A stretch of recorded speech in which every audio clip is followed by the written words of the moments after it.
Bung Pod. Welcome back, Wine Wonder Boy. And we got Jazzy J. Jazzy! What is a bung? The hole of the barrel is called a bung hole. Inside the bung hole is called a bung. Wine with mayhem. That's what it's about. All right, guys, welcome back to the Bung Pod. It's your boy Ian King, aka Wine Wonder Boy, in the building. If you love this podcast, or if you just even like it a little bit, go review us 5 stars, ideally on whatever podcast platform you're listening to this on. If you're on YouTube, please like, subscribe, and hit that notification bell. This next episode is very fun because I got my buddy here, Brady Douglas, in the building. What's up? Happy to be here. Thanks for coming on the pod, man. He is a wine review extraordinaire. Oh yeah, that's what they call me. Yeah. No, your wine reviews are hilarious, dude. I love them.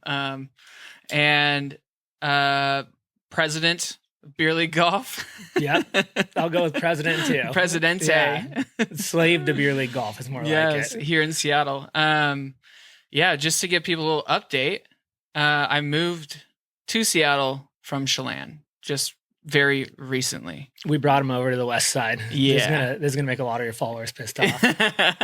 Or happy. I don't know. Got a lot of Seattle followers over here. But yeah, sorry, Chelan. I'll be over. I'll be back visiting a lot in Chelan. Don't worry about it. Jazzy J is still in Chelan, but we're still doing the pod, so we're doing a lot of remote stuff. I'm going to try and bring her over here a few times. She's a homebody, so that might be a little difficult. So she's just gonna like voice over our episode and just Yeah. interject. Interject the whole time, yeah. Perfect. No, she won't be on this episode, but I am going over there soon to do another episode with her, so it should be fun. I'm happy to be in Seattle. It's a really awesome spot and, good for wine. I want to be where the wine's at, Yeah. So Yeah. I got to do what I got to do. Do you know who you have on the next episode? Am I blowing it already? You're not allowed to tell. I have a few things. Nothing's for sure. Nothing is on the books at the moment. So Nice. I got a few people I'm trying to schedule, but we do have Tyler Armour from Armour Wines in Wenatchee. So we're doing that one pretty soon, and Jazzy's going to be part of that one too. That's so awesome. that should be a lot of fun. Have you heard about him?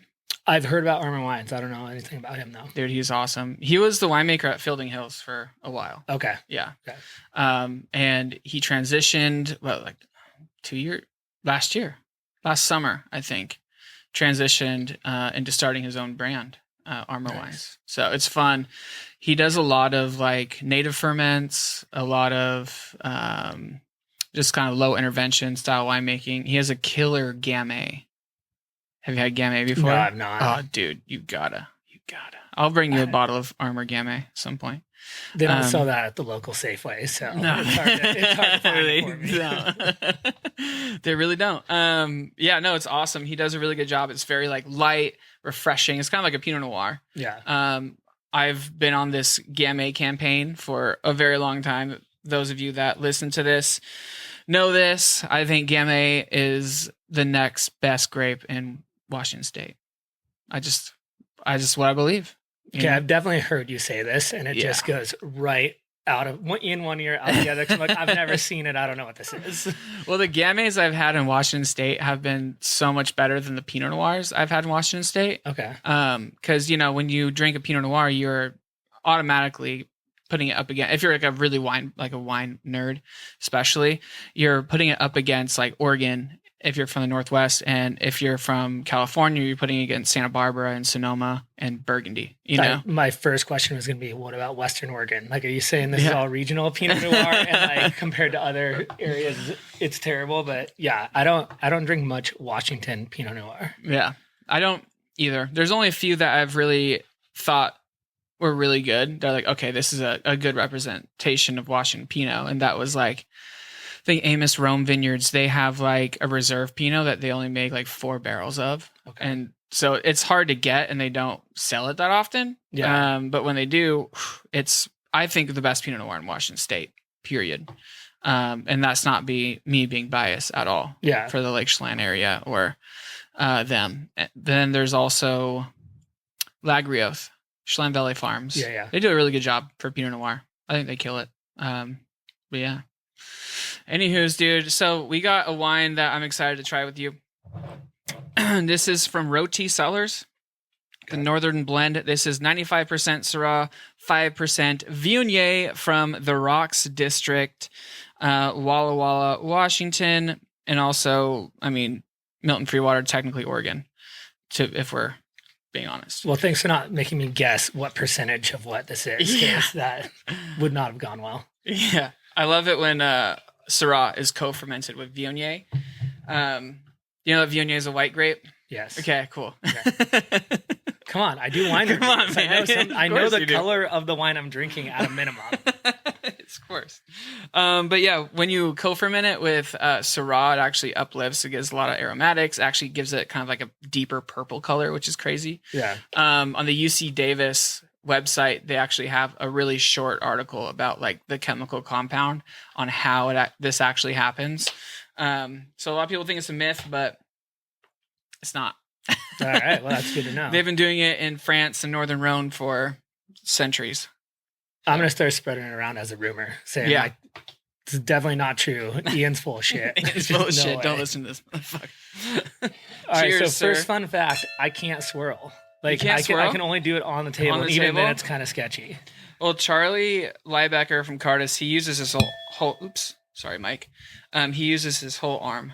Okay, I only found out about this that I couldn't do it because Lexi saw me doing it at a winery, Lexi Garvin Tipsy, and she's like, "Why is your whole body moving to try to swirl the wine?" There you go. You just did she it. had to stop my elbow, and she's like, "If you just go wrist," and it's very shaky for me though. Yeah, I haven't seen Charlie, and Charlie like he's a wine drinking expert. Like he drinks so much wine throughout like harvest, like making wine and also with people all the time. And I haven't seen him use the wrist once. Okay. He's never done the wrist. As a wine expert, as the wine wonder boy, where do you start your judgment of other people when you see them drinking wine? Because from how they first hold the glass, the first swirl, or, where's your first mark where you're like, this guy doesn't know shit? Positive or negative judgments? Let's start with negative. That's more fun. That's more fun. Yeah. Well, first of all, when I see people drinking wine, I instantly think dope. I just like it when people drink wine. So this is not how we start with negative. Drink wine. This is not. Okay. So, how do I judge someone? Like the moment, is usually, all right. The wine's poured, it's in your glass. They just take it and just drink it. Like no sniff, they don't even swirl, pretend to swirl anything. Sniff. Yeah. So if they give a bad swirl, you're like, at least they're attempting. They're swirling. Yeah, it's great. And if they go, do the swirl. You're like, just full body, full upper body swirl. Yeah. I love this wine. Rotie Cellars, they do a really good job. Love Rotie. This is good. This is much better than anything I've ever reviewed. So. Yeah. Very low standard. So what are the wines you typically review? What do they look like? What do they smell like? They're all, okay, so they smell like Christmas typically because the wine reviews are from December 1st to December 24th. Mm-hmm. It's wine advent season. Let's go. Go buy, this started like 3 years ago, 4 years ago, I don't know, whenever, right in COVID, when we're all home a lot and drinking way too much. And I was at Fred Meyer and found this 24-day wine advent calendar box. And I was like, oh, this looks cool. It's like $150. So I thought it'd be decent because it's just the mini bottles. Mm-hmm. And it was like the 24 worst wines ever introduced to humanity. And I actually have a lot of questions for you about how this whole thing works. And we'll get there. But basically, I filmed myself on Instagram because they're all using social media a lot more then, and just did once a day me tasting this wine as somebody who doesn't know anything about wines and just describing like how miserable it was for me. And everybody loved it. And and honestly, they were cheering for it to be like worse and worse for me. They didn't want to hear me say like, oh, this is good. I think this like has hints of citrus. They're like, we want him to say it just tastes like complete shit. And we want to see like tears forming in his eyes as he does this. And so that just kind of became my niche of going through miserable stuff. That's amazing. I love it. So is it like, Like, are there name brands in there? Like, do you recognize any of the wines that are in the Advent? No, so that's what I thought it was going to be, because on the box it said, 24 different, I think it said 12 different varietals from 8 different countries or something. And so I was like, cool, there could be some good stuff in here. And like some of it was local. Maybe I'd recognize a few of them. But every bottle in this first box just like said the type of wine. Like it was like just Chardonnay. And that was it. There was no name on it. And it would give like a little description generally of like what Chardonnay is. Mhm. Like white wine, oak. That's it. Yeah. And I'm like, great. So I have no idea where this stuff's coming from. In the first year, I was so pissed by day 5. I never like looked at what any of this stuff said. Yeah. And I would basically just blind taste it. And the only thing I could do to keep myself entertained was like not look at what I was going to drink before I did it. Because if I knew it was going to be a Chardonnay or a red blend, I'm like, I just would have this immediate judgment of like how bad one was going to burn or like how oaky another would be. And so I had to like keep that out of my head after a few days of doing this. But then, so last year I went and spent more money, and I think it was from World Market. Oh, And that makes sense. Well, yeah, and I'd have higher expectations, right? Yeah. And theirs were actually like, it's like, oh, Seaside Syrah, and it has a much more, a better description, like a lot more thought put into it, but they all still were just terrible. And so I was hoping you'd have some knowledge on like how the wine advent calendar industry works, because they're all from the same. So it's the same like distributor, right? Bottler that makes these. So it's not a winery. Mm-hmm. It's just like, oh, this company distributing in California. Right. And I have no idea where they're acquiring the wine to put in these bottles. And they're not putting any winery's name on it. So I think like the wineries are ashamed to be putting their name on whatever's going in the advent calendar bottle. I can see that. So my first thought was bulk wine. Yeah. Essentially. So it's like, there's so many wineries in California that sell bulk wine. And what bulk wine is basically a winery will sell like a whole barrel or multiple barrels or even bottles that are not labeled or have any labeling of the winery on it whatsoever. And they'll sell it to a distributor or another winery sometimes, and they'll slap their label on it. And the original winery wants no credit because they're just trying to get rid of this wine that's in their inventory. Yeah. And they're trying to sell it at the best possible price, but the best possible price is going to be dirt cheap, honestly. So, 2 questions here. First, so bulk wine is like the dark, dirty secret of the wine industry. Yeah, right? yeah. There's a lot of bulk wine being thrown around and bottled that people don't know about. And as another winery, there's a certain percentage of somebody else's like runoff bulk wine you can use without having to attribute anything to them and without it changing like what you say is in your bottle, right? Correct. Okay. Yeah. There's 2 things that I understand from this, which I'm like, so it's usually pretty shitty wine. Yeah. Like it's usually wine like, oh, this was a mistake, or we fucked up on whatever on this wine and we don't want to sell it with our label on it, or this wine has been sitting in inventory, usually in a barrel format, and we need room for the next vintage to go through for the quality wine. So I'm just going to sell this off dirt cheap so it gets out of my barrel room so I have more room for other things. Wineries' number one issues are usually storage. Okay. Yeah, for barrels and also for case goods. So everything that's bottled. So if you're selling the bulk wine and you're basically going to like get your cost back on what? Sometimes not even. You get a fraction of your cost back, but at least you get something back. Yeah. And you're not throwing it down the drain. And it costs money to throw it down the drain. You have to literally have an inspector come in and watch you dump it down the drain. And then the state pays him, which you pay the state. Okay.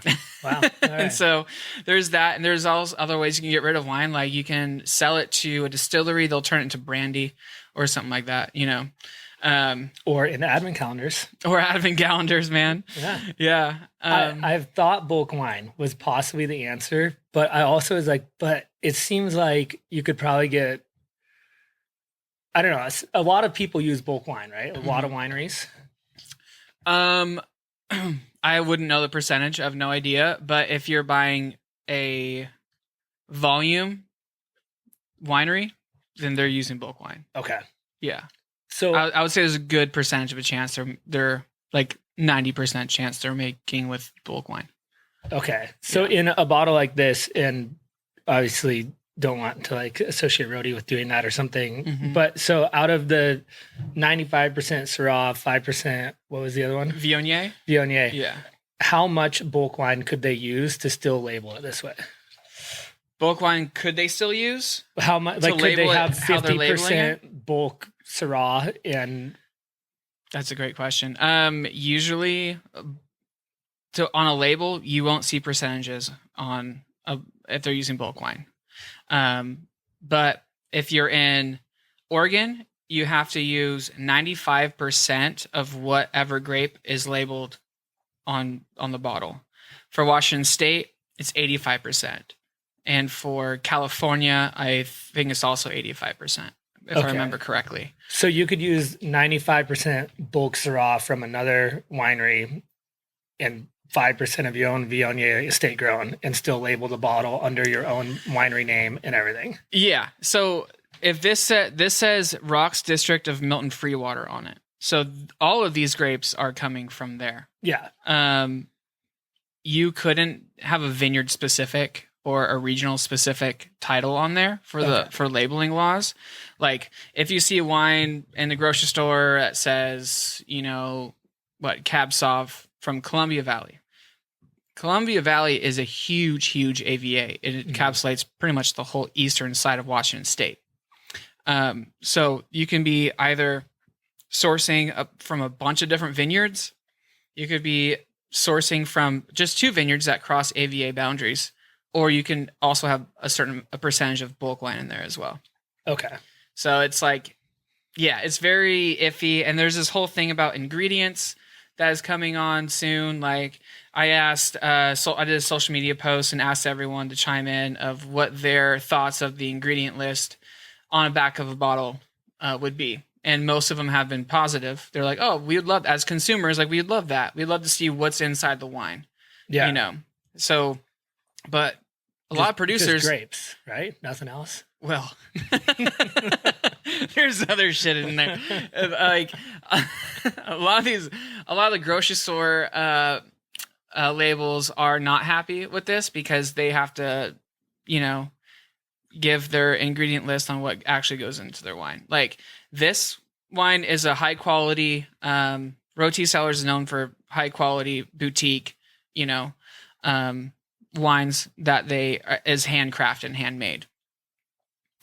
For a winery that is about volume, kind of like Kendall Jackson or Gallo, whatever, they'll add more into the wines. Like this it would probably say on the ingredient list, 95% Syrah, 5% Viognier, yeast, SO2, and that's it.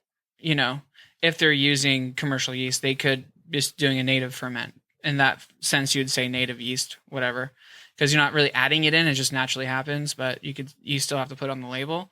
But of big, like Justin and Paso Robles, they would have to put like, I don't know if they're doing this, by the way. So if you're part of Justin and you're like, he says we put this in our wine, that is, I'm just guessing on a very large volume label like an here. Accusation here. So it sounds like an accusation, but it's not. I'm just guessing. For a bulk label, if they're going to put like, okay, there's X amount of Cabernet Sauvignon here, X amount of Cab Franc. There also could be mega purple that they throw in there to add coloring. There's a lot of things you can add, like cell stab for. I don't like cell stab personally. After making wine for 7 years, I've only seen it happen I've only seen it done once before, and I didn't like the product, and I thought it was sketchy. It looks like you're putting a bunch of engine coolant, like lime neon green liquid in your wine, and it's weird. It's like how they make Fireball. Basically. Cell stab basically stabilizes the cells. Cell stab. Yeah. So it like stabilizes the wine in order to be shipped off, etc. So it's not shocked or anything like that. So it's kept protected, but at the same time, it is an additive that can give some people negative effects. Also, tannin powder. I've seen tannin powder be thrown in. Like there's a bunch of wineries that do that. So many do, especially with volume, that they're not actually putting wine in the barrel. They're actually just doing powder, or they're steeping it with basically a tea bag of wood that to give you the oaky flavor that people like, but they're not actually in barrel. They're actually just in a huge tank, and then they just bottle it from there.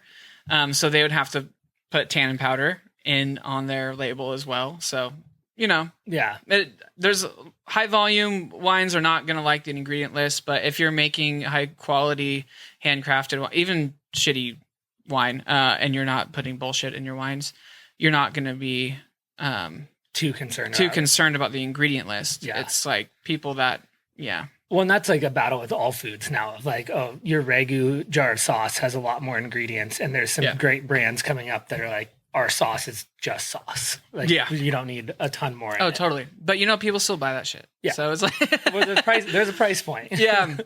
For people that are concerned about ingredient lists, like people are still gonna buy stuff, from you. People still go to McDonald's. People still buy Chef Boyardee, stuff that they just add a lot of shit in, and people are still buying it. So it's like, wait, so who's the Chef Boyardee of wineries? I'd rather not say. I know. I'm not going to put you on the spot like that in a wine Chef podcast. Boyardee. Josh.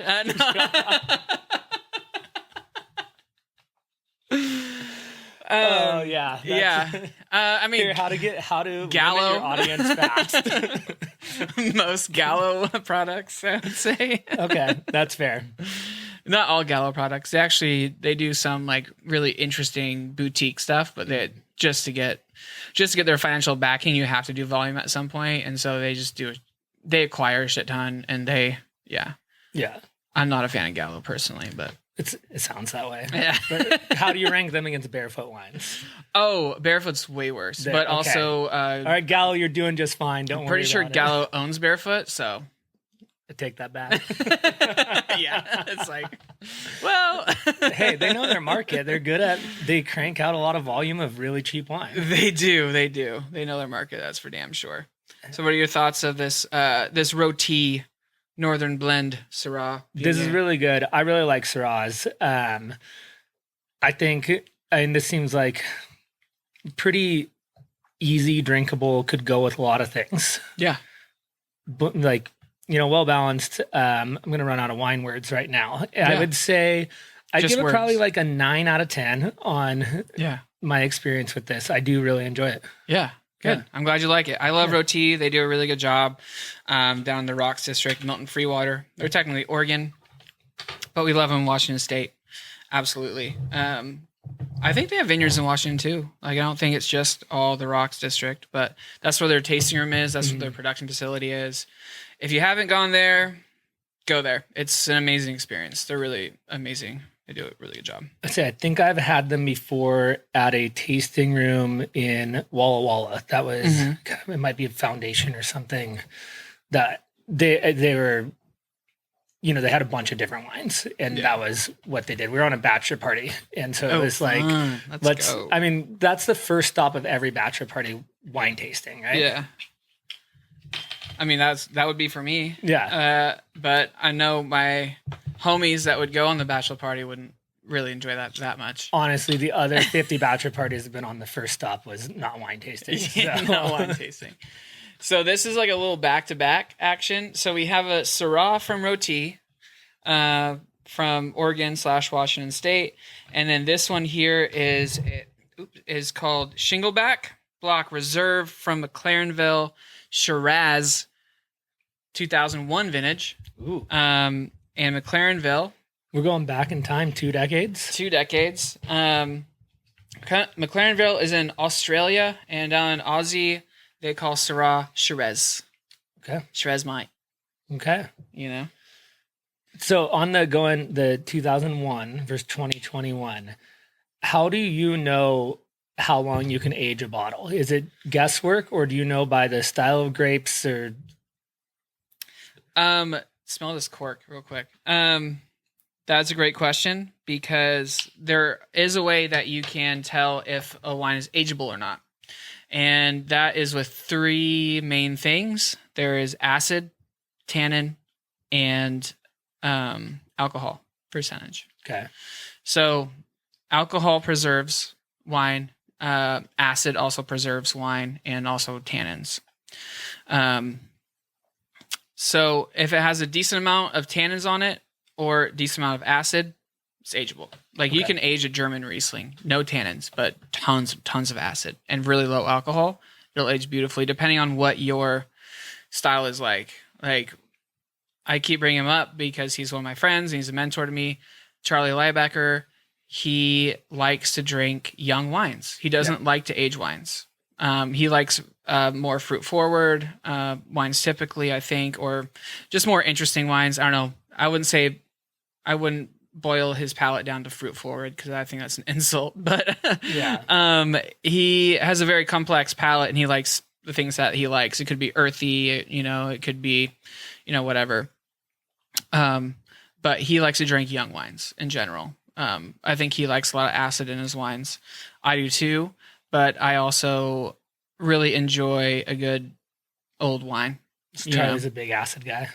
Big acid guy. Yeah, Me too. I'm an acid head for sure. Okay. For sure.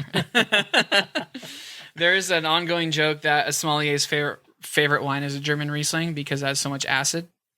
Isn't it also like a palate cleanser? Or It is. Yeah. That's why. I remember hearing you talk about something when you're tasting a ton of wines in a day. Mm-hmm. That's like the go-to to. That's what sommeliers do a lot. They taste so many with like distributors and wine reps and sales consultants that like after drinking a certain amount of, or tasting, you taste it, you spit, like a certain amount of bold red wines, it's just going to fatigue your palate like the whole time. I was recently at a tasting in Portland where I tasted like a whole portfolio from a distributor and the wines were great, but I couldn't, after like the first 10, it was mostly Italian. So the first like 10, Nebbiolos, like because Nebbiolo has a lot of tannin and just like fatigues your palate like crazy. I just couldn't tell the difference between any wines after like tasting a few of Nebbiolos. I was like, okay, well, I guess I got to go back to. That's when you don't necessarily want to start doing all whites. Yeah, you want to start doing whites to get your palate ready for the upcoming wines. And what I usually do, the first wine I take zero thought of it and just spit it out. And he's like, okay, I'm getting my palate ready to taste shit. And then I start tasting stuff if I'm actually trying to be analytical about it. And then I go to the medium body reds, go back to the acid driven whites, do some full body reds, go back to some whites, and then finish off with reds or dessert wines. Usually that's kind of what I do. I ping pong because you can't just go from white to medium body red to like full body reds the whole time because it's going to blend in so much together in your brain that you're not going to tell the difference. Yeah. Cause you're just like going through a progression that's natural that everything will blend. Yeah. Or have like a palate cleanser in between, like some crackers or some bread or, But so if you're butter. if you're jumping back and forth like that, is the first one you go to, can it like have a shock factor that you wouldn't expect because you were just on like a really bold red and you just jumped to a white? Absolutely. Yeah. That's why when I cleanse my palate that way, that I don't take any thought in that first wine that I had after those. And I'm just like, okay, you're like, give me your bulk white. Let me throw that around. Bulk white or some sparkling white or something like that to like aliven your palate again and kind of cleanse it through, spit it out, and then go to some other whites and then go back to the reds. So it's like, it's kind of wild. Like I used to think like sparkling water was a good palate cleanser, but it's kind of not. Honestly, just still water is probably the best. Sparkling's got a little too much action to it. It's got a lot of action. Yeah, for sure. So the Shingleback D Block Reserve 2001 McLaren Vale Shiraz. Oh yeah, baby.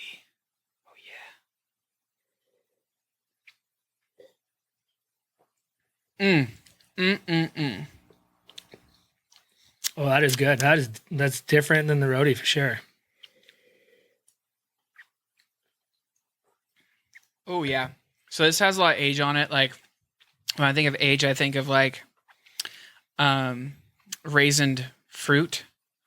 I think of tobacco leaf, like cigar tobacco leaf, cigar box,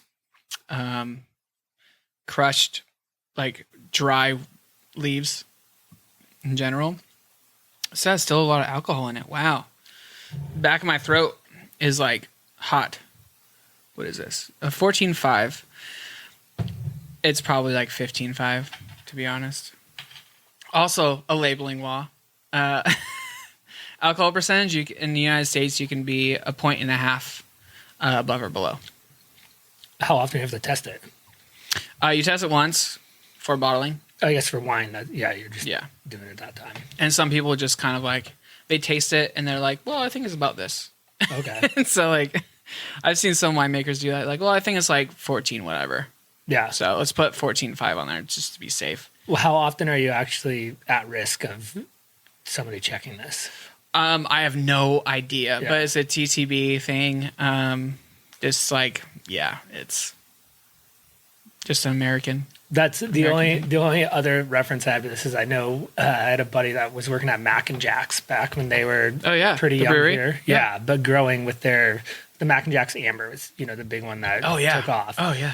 And he said it was like once every 6 months you had to have it at like whatever the label was, the 6.5, and there were days where it would vary up to like 13. And they're still like throwing it because they were like just getting into volume, and so Right. they didn't really know. But you only have to like report the numbers every so often. Mm-hmm. So like every time you would have one at a bar, like if you were gonna have 4 one night, maybe you're totally fine. You have 4 another night, you could just be fucked out of your mind. That's crazy, Yeah. dude. Like I don't know how much truth there is to this story, but you were working for the brewer, so I assume you're not lying to me. Yeah, that's crazy. I remember my ex. She would, whenever we'd like blind taste wines and stuff, she would try. Her game was guessing the alcohol percentage, Okay. and so she would like. I gave her little hints to do. Like you can do. You can rotate your glass so the wine is touching every part of the glass, right? Mm-hmm. And then you can look up to a lit background and look and see how runny the legs are of the wine. And so this is one of the only things about legs I will say for wine is that it can tell you what a ballpark alcohol percentage would be. So the more syrupy the legs are, the more alcohol it's going to be. The more watery, the less alcohol it is. So that's got a pretty slow drip going. This on has a some very, flavors. very Yeah. slow drip. The fact that it's 14.5, I think it might be actually 15.5, to be honest. But yeah, this is a pretty boozy baby. Yeah, I mean, I'm just gonna help myself to that with that review. What's the so for the alcohol percentage for different varietals? I assume there's kind of a different target, or is it all just up to the winemaker and what they're going for? It's up to the winemaker and what they're going for. But I mean, there's some ballpark where like Pinot Noirs probably shouldn't be 14.5, 13.5 plus, under 14 probably. Yeah. Or if you go to 14, fine. But like usually the best Pinot Noirs I've had have been around 13.5. Okay. If you see a wine, especially a Pinot Noir, that is like, it says like 14% or like 13.5 on the label, and it's very dark and inky, they're probably doing adding some stuff into the wine. There's like a few clues that like with like winemaking stuff, you're like, how did they get this extraction of the grape? You know, especially for Pinot Noir to have it this dark color. Some people like their Pinots to be bolder. Some people like them to be how a Pinot should be. Yeah. That's my opinion. So Yeah, I mean that's always kind of the gamble as a drinker. Like, do I want this to taste good, or am I trying to get drunk? Am I going for the highest ABV possible, or are we trying to enjoy this? Right. Yeah, exactly. I mean, what do you look for when you buy from the grocery store? What do you usually look for when you are buying wine? Yeah, well, I mean, I buy from the grocery store typically, just for our casual drinking stuff. I have numerous wine memberships too, so we have that's true. Yeah, our you do. nice stuff. But I mean, grocery store, it depends. If we're just drinking like on a weeknight and like making a stir fry kind of thing, Sam, my wife, doesn't really like reds all that much. And she's gotten more into them since we've been together. And she's given them a better chance now. Yeah. But so, typically just going with like a Sauv Blanc is our go-to move. Actually, one we really like, which, we typically buy for a Wednesday night, like under a $15 bottle of Sauv Blanc. And Chateau Ste. Michelle has a liquid light Sauv Blanc that for some reason has caught on in our household. And maybe I'm being convinced by Sam or not, but it's good. Yeah. And it's, it's super light, like very, very fruity, not a lot to this thing. Yeah. And it's kind of nice for like casual, easy sipping, and drinking it with dinner and like watching a movie or whatever. Outside of that, man, whites, I just like don't look for too much. Yeah. Yeah. I'm not a Chardonnay guy. I think I probably have a bad taste in my mouth from Chardonnay because the Chardonnays that I was introduced to the wine world with were very outdated, old, oaky, buttery, like every bad thing about the reputation. Yeah. So, I mean, 20 years later, like still holding on to these thoughts about Chardonnay that probably aren't true at all anymore. Sure. Yeah. But, just like I watched Sideways a few times so I don't ever drink Merlot, that same thing that wine drinkers do, right?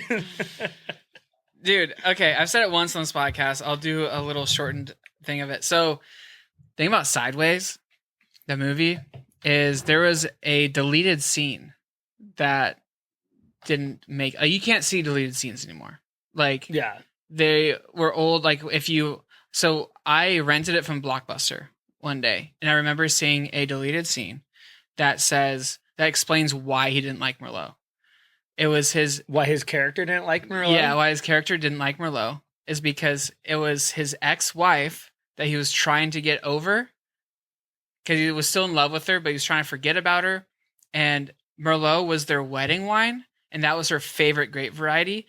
And so that's why when they're outside the wine merchant cafe in Los Olivos, he was like, if anyone's drinking fucking Merlot, I'm leaving. Okay. Yeah, and he's like, not drinking. He says it a couple of times. Yeah, I'm not drinking fucking Merlot. It's like, that's because he was trying to get over his ex, and that was their wedding wine, wedding grape variety. And he had a bottle of Chateau Cheval Blanc. That was the main wine in the episode. He was like, oh, I'm saving it for the peak, like, being really nerdy about it. With that price point of that bottle, you should be. I think it's like a $300 plus bottle of wine when it's current release. And so this one was was an aged bottle that he was trying to figure out where the peak was so he can drink at the right moment so it could be the best. But also the best is kind of whatever situation you're in, that will be the best one. Yeah. Like if you're drinking the wine from your wedding with your ex-wife, it's not going to be the best wine you've ever had. Exactly. It doesn't matter what the wine is. Yeah. Or what year it is or whatever. You're like, this sucks. So he was trying to forget his ex, and he was like, okay, this Chateau Cheval Blanc. He was drinking it with this new girl that he met that she's super into wine. She's super into him. And so he's feeling stoked. And she's like, oh, let's pop it right now. And they're sipping it from solo cups. And he was like, this is the best wine ever. Chateau Cheval Blanc is minimum 65% Merlot. Like, that was the biggest thing. If you're a wine person, you're like, yeah, that is a right bank Bordeaux. Yeah. Like one of the most famous right bank Bordeaux you can have. And which, usually, famously, they have Merlot forward blends. Yeah. And that's their main grape variety is Merlot. And so the fact that was the wine of the movie, And so that should have like rounded out the Merlot hatred and like made it even. Yeah. If they kept the deleted scene in there, it makes sense. It would make sense. And I think that this Merlot crisis wouldn't have happened. Yeah. Because I've read a few things since then. My buddy that introduced me to the movie, he's read all the books that the movie's based on. Oh, yeah. And apparently I think there's 3 of them. The next 2 books he said are like super depressing. I guess not that the movie itself isn't depressing in its own way. Yeah, it is depressing. But the other thing he told me was that I don't know if this is because it had an impact on Merlot wine sales or not, but it came out later that Paul Giamatti is like not a wine guy at all. Yeah. And so when he's doing all this wine tasting stuff, he's just like pulling it out of his ass. Yeah. With no basis for anything he's saying. And they threw it in the movie, and the movie was way bigger than they expected it ever to be. Yeah, that makes sense. It's so funny though. Yeah, I really don't think they gave that much thought into the movie with like they didn't know the, like what you just said, they didn't know the impact it would have on the wine community at all. Yeah. Yeah. I mean, if you make a movie now and somebody's like, man, hazy IPAs are just complete shit, I'm not fucking drinking that. Like, it's not going to impact hazy IPA sales. Yeah.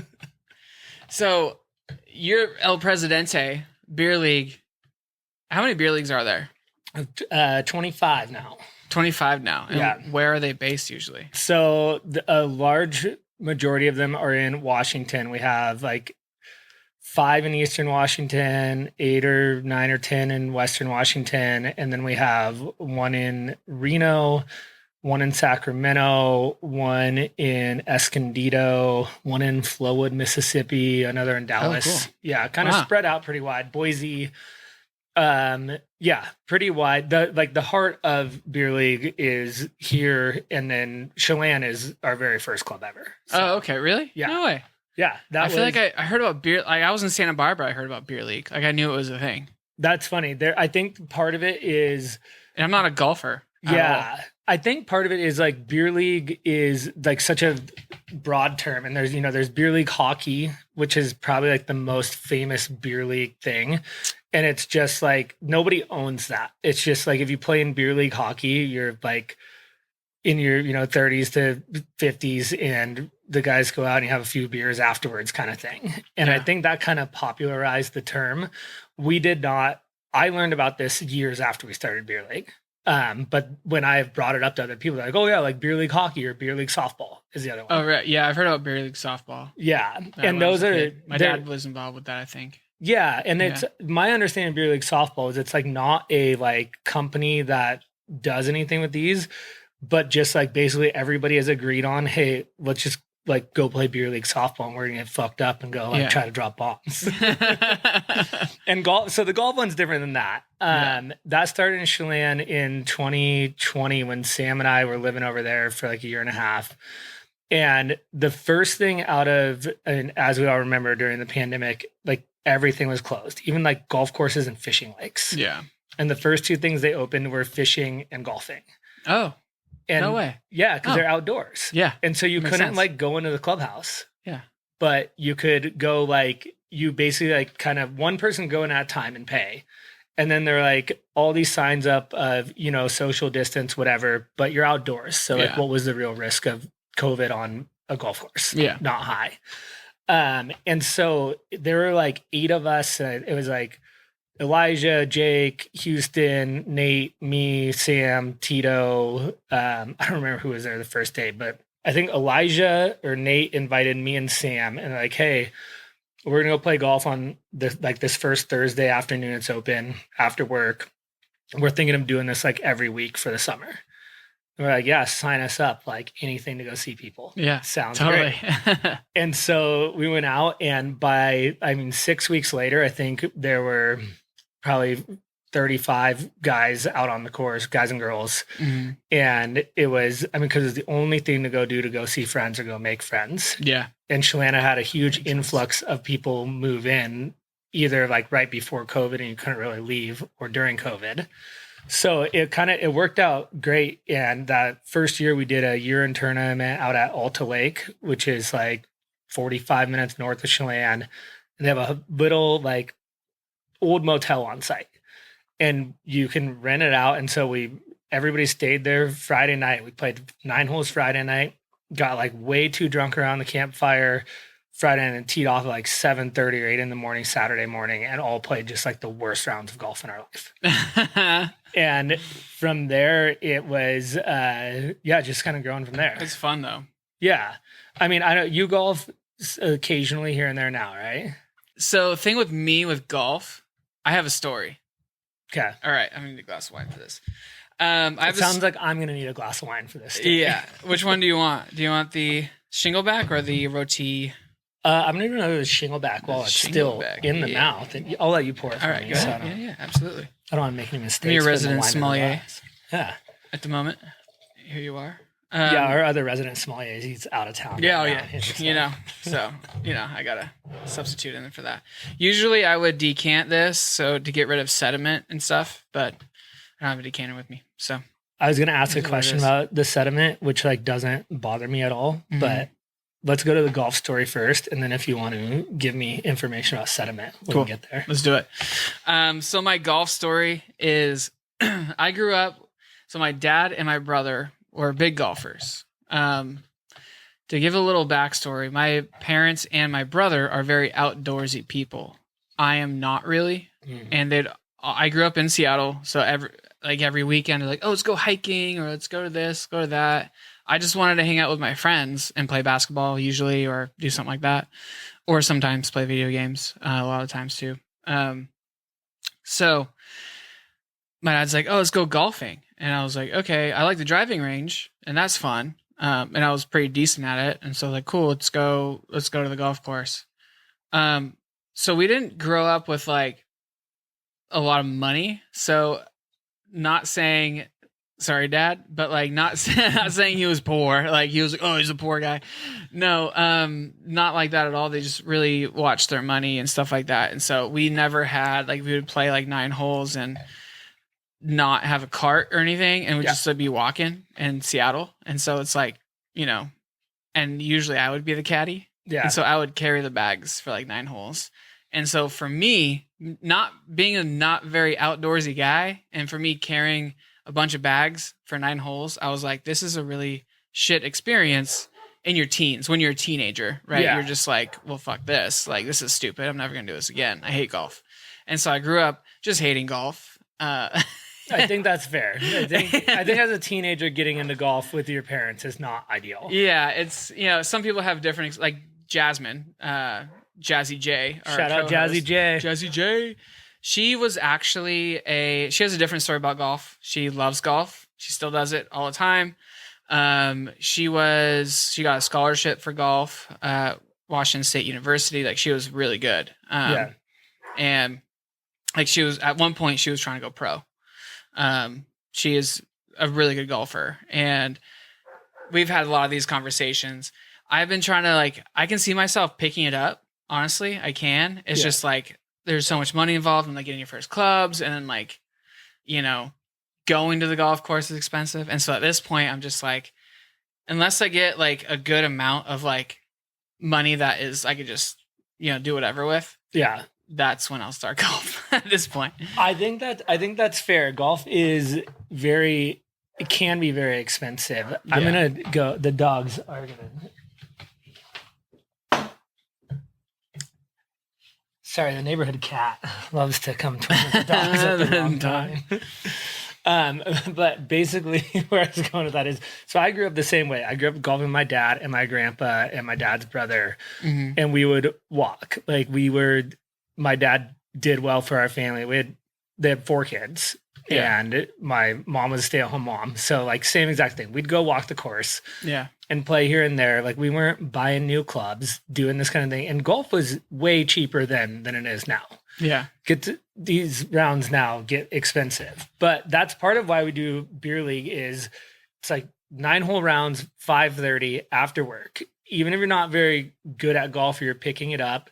Yeah. Super like social group, and you're paying the twilight rates, which usually are like, $20 to $30. Oh, that's not bad. Yeah. Yeah. That's not bad at all. And it's not like a 5-hour event. It's 2.5, it's like 2.5 hours. Oh, that's fun. You're doing as much drinking as you're doing golfing. And so it's, it's fun to do it that way. And like a lot of the guys' wives come out who are like picking the game up, and it's like a good first time to go out and do it. 'Cause first off, your husband's trying to teach you how to golf. He's probably not going to like yell at you in front of all his friends. Right, yeah. Yeah. But that's kind of what's inspired the way we've done it. Is like, we want it to be, there's a competitive side of it where you can put money on the line, and there's a national pot, and, all of these ways that people can get paid out for doing it. But if you don't want to be a part of any of that, you don't have to pay into any of it. Oh.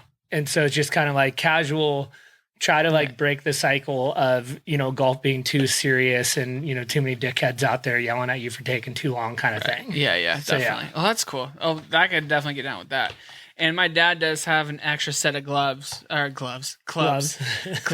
maybe gloves too, that, he's offered to me. He's like, oh, if you want to start golfing, like we can start together. I have an extra set, I've been keeping here just randomly. Dude, you should do it. My clubs are like 13 years old. Yeah. Oh yeah, I can't get on board with buying new clubs because my golf game's not getting, like, it's not improving enough that I feel like I deserve new clubs. Yeah. So new clubs aren't going to make me that much better. Yeah. So, I mean, my girlfriend's family really big into golf, like especially her dad, her brother-in-law is into golf. Not as much as her dad or her brother, but like her dad is just like golf fanatic. And then like when I hear about like what their strokes are for like the course, I put it up against like my brother or my dad's, scores growing up, and I was just like, wow, that's like really good. Like I never like when my dad was like below 100, he was stoked. Yeah. Or below 90, like he was so stoked. That's something like, it's like 75% of golfers don't break, I want to say 100, maybe it's 90, but it's something like 50% don't ever break 100. Most golfers are in the exact range you're describing. Yeah, I'd stroke like 200 for sure. Yeah, which I mean, I did try a little bit last summer. I was with Jasmine and Sam, and Sam is Jasmine's boyfriend, basically husband at this point. But so they're both really big into golf. I went with them. They're like, hey, you want to come to the golf course? Like they're there with a few other friends that I knew. And I was like, yeah, sure, let's go. Like, I'll drive the cart and have some Coors Lights. Like, that's what I'm going to do. If I can swing the club just to see how I am. Yeah. From like no practice since way back when, I'll try and just like slice the ball. Like, good. I just sliced it so hard.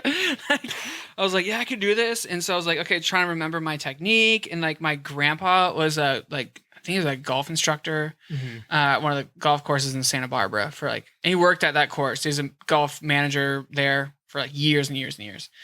And so he taught me growing up how to putt and how to drive. And so I was like, okay, so I remember what you taught me. And so I did my stuff and just sliced it directly to the left in the trees. That's technically called a hook. A hook? The slice is to the right. To the right? Well, you're right-handed, right? I am right-handed. Yeah. So I sliced it twice and I hooked it once. Yes, I got to drop one bit of knowledge on you in the podcast. That's all I need. Yeah, there you go. Not a golf guy. But like I do love driving ranges. Like I love Topgolf. That's a blast. It's expensive, but it's very fun. That's why it's like the most popular golf business in the world right now. Yeah. It's fun for everyone. I love driving ranges in general, I think. Just because you can just like hit it, get the next one, hit it, There's no counting. There's no like measuring up to how you did on that hole. It's just totally. Yeah. It's fun.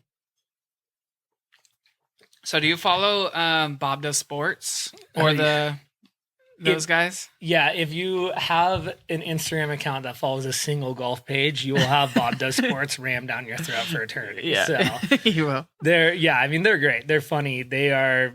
I mean, I'm in their peak market, 35, and I golf. So that's like who they advertise to constantly. Yeah. So that's you. So you definitely have seen their stuff. Yeah. My friends actually a week and a half ago, we were over in Chelan, did a 4-day golf trip with like 12 guys that we've known forever. It's the first time we've started this annual golf trip thing. And of course, by night 2, they made me sit down in the living room and watch a full YouTube episode of Bob Does Sports. Yeah. I don't watch YouTube episodes of anything. Yeah. Like I go on YouTube maybe twice a year. Mm-hmm. And apparently this is a whole world that I'm just not familiar with. Yeah. And they love it. And I'm like, so we're literally just watching 4 other dudes play 9 holes of golf. And at the tee box every hole, they would spin a wheel and it would land on a food or a drink. Yeah. And it was like, oh, by the end of this hole, the 4 of you have to have eaten a whole bag of Cheerios. Yeah.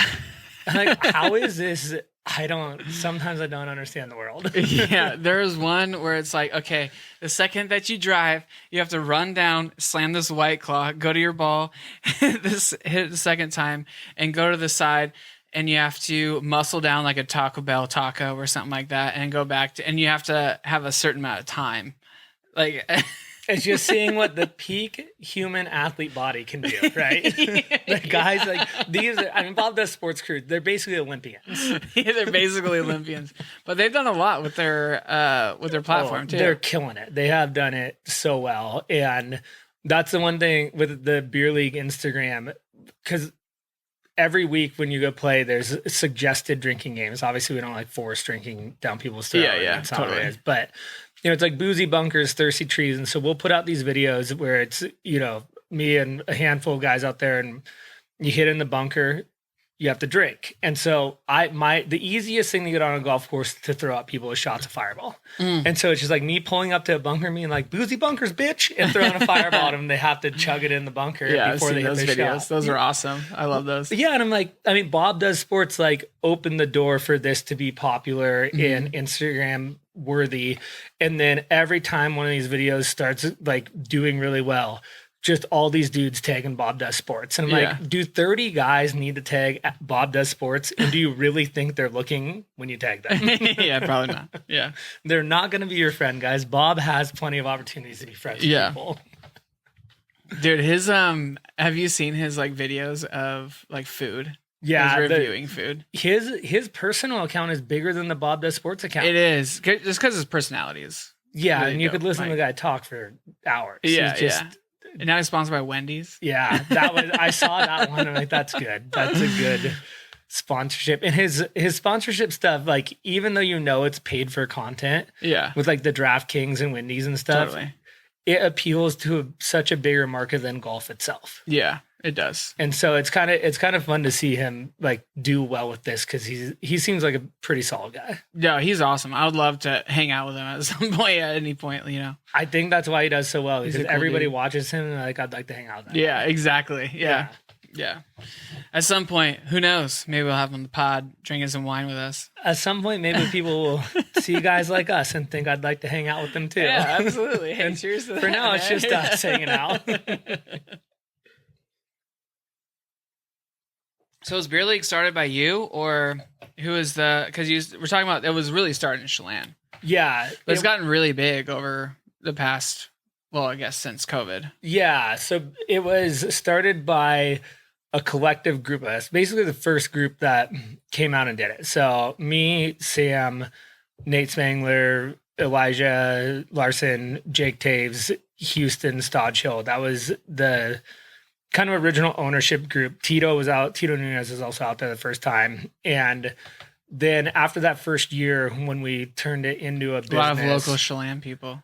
Well, yeah, it was just in Chelan. Yeah, it's fun. Yeah. Well, and it was a solid group to kind of start the idea with because Nate is a software developer. So he built the whole website platform that we use. Yeah.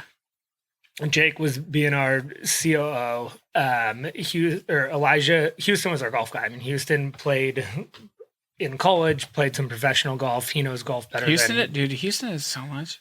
Yeah. It's crazy. That guy's got a swing. That guy is talented. Yeah, and now they're running the Cove, out in Chelan. Yeah, the like game and wine place. Yeah, wine. The wine bar with wine and games. Yeah, which is awesome.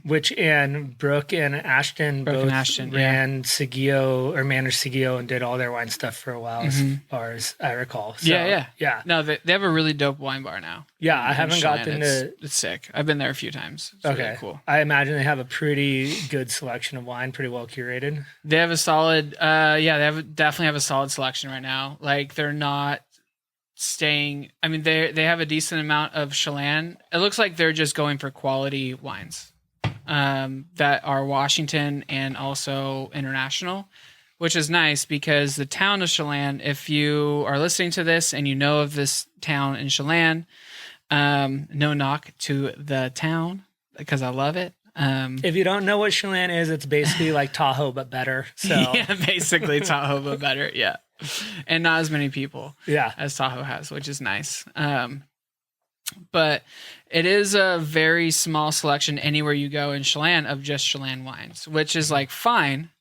But any great wine country always has its wine bar or its place of gathering that has a selection of international international wines or beer or, good culinary aspect.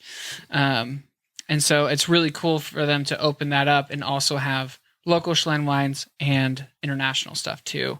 And not only just local Chelan, but like Washington State, good Washington State wines. Yeah. Like they have my buddy Seth Kitsky there, Upside Down Wines, which him and I have been going back and forth a lot about doing a pod together. We need to do one. It's definitely due, but our schedules just haven't matched up yet. So with him, and he's an awesome guy. He makes insane wines. That's my next wine club. Nice. Yeah. Okay. He's awesome. How many are you at right now? I don't want to say. Under 10? I'm definitely under 10. I do keep it very low because I like a lot of variety and I like curating things. So I buy through other people. So a lot of times, but I do have a solid amount of wine clubs. I mean, it's part of your job. It is part of my job. So you gotta keep it. You gotta keep it. But yeah, most of them are in Washington, but I have a few wine clubs in California too, from Santa Barbara. Santa Barbara. Yeah. Okay. What are your favorite West Coast wine cities like to go visit and drink at? I would say Los Olivos / San Ynez Valley is my favorite by far. Okay. And there's also Sonoma, which is like Healdsburg. Sonoma is an area, but Healdsburg is a town.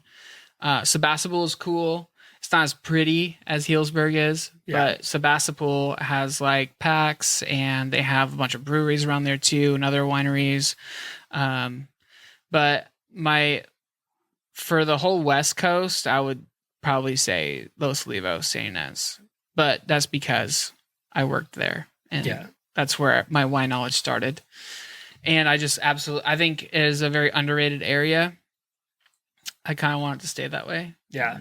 They're doing great numbers wise. Numbers wise are fine. Like this is basically LA's wine country. If you don't go to Temecula. Yeah. And they have better wine than Temecula. Okay. Sorry guys. But I don't think the city of Temecula is going to be too mad at you for saying that. I know some people will be upset, but it's they just have a better. I mean, it depends on what you're looking for, right? So it's like I like light-bodied wines that are very food-friendly, drinkable. I like the culinary aspect. There's a lot of restaurants around San Ynez that I just love, and they do an amazing job every time, like SY Kitchen, Bell's and Los Alamos, Pico. They do an amazing job. There's a few that I'm forgetting right now, but it's just like if you're looking for a great experience with wine, food, olive oil, like local grown olive oil, like that kind of stuff. And Los Olivos is a old horse town. Like it's old railroad and horses, a lot of horse ranches out there, a lot of beautiful landscapes to look at. So I just love it. The vibe is amazing. It's definitely right up my alley. I love it. But yeah, that's for the whole West Coast. As far as I know so far, like I honestly haven't spent a lot of time in Oregon. So I can't say for Oregon. But I heard McMinnville is pretty dope. Yeah, that's the only one that even really comes to mind. Oregon seems more spread out than California and Washington. I mean, Washington and West Coast, obviously, it's pretty much Woodinville. Yeah. And then you have the Red Mountain, Columbia Valley is huge. But Walla Walla. Yeah. Walla Walla definitely does have the culinary aspect. I'm very sad that Kinglet is not a restaurant anymore. Oh, breaks my damn heart. I went there last year. I went there last year for my birthday, tasting menu. Like, shout out to Chauncey, the sommelier. He's over in New York. Probably at a Michelin star restaurant by now. Like, he's just like the best somm.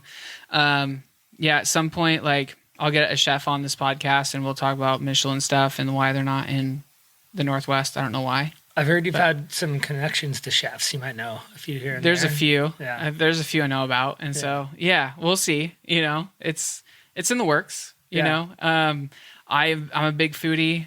My girlfriend was a private chef for a certain amount of time, and she works in restaurants currently as a director. So, I'll definitely have some chefs on this pod at some point. Like, I'm excited about that. Too, Yeah. So That'd be fun. I mean, the knowledge of that style chef, that level would fit well with your knowledge base and the level you can talk about wine. And, yeah, yeah, absolutely. There's the one chef I really want on the pod, so I'm trying to get him on. So we'll see. Yeah. It's just hard booking with Gordon Ramsay. Like, he's just pretty hard. His schedule's wild. Your schedule's wild. Yeah, I know. Yeah. It's crazy, dude. You're looking at like 2027, but we'll see. Yeah. How does Gordon Ramsay feel about wine? Like, you know. Well, thanks for coming on the pod, man. I think that's our time, but cool. You know, cheers. Beer League. All the links, everything for Beer League is in the description. Do you guys have a website? Yeah, beerleague.golf and beerleague.golf on socials. And yeah, play golf, drink beer, win money. Let's go. Maybe throw some wine in there. For sure. Hey. Thank you guys. Everything will be in the description for Beer League Golf. Go check it out if you enjoy golf, if you enjoy beer or wine drinking, and check that out. Enjoy it. Awesome. Well, I appreciate it. Thank you. Love you, brother. Love you too.